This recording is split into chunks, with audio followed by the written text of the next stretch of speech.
खरं म्हणजे दोन गोष्टी मला सांगितल्या पाहिजे. पहिले तर आपल्या सरकारने शेतकऱ्यांकरता महत्वाचा निर्णय घेतला.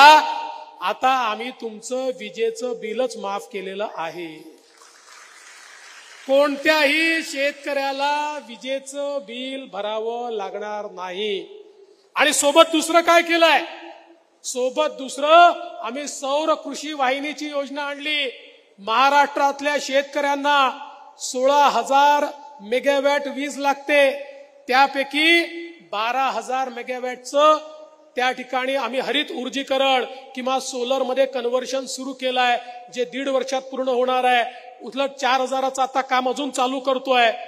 2 वर्षानंतर शेतकऱ्यांच्या शेतात जाणारा विजेचा युनिट आणि युनिट हा सोलरचा असणार आहे. त्यामुळे शेतकऱ्यांना 365 दिवस दिवसा वीज आम्ही देऊ.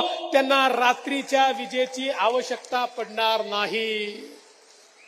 म्हणजे विजेचं बिलही नाही आणि 24 तास तुम्हाला वीज त्या ठिकाणी देण्याचं काम आपलं महायुतीचं सरकार या ठिकाणी करताय.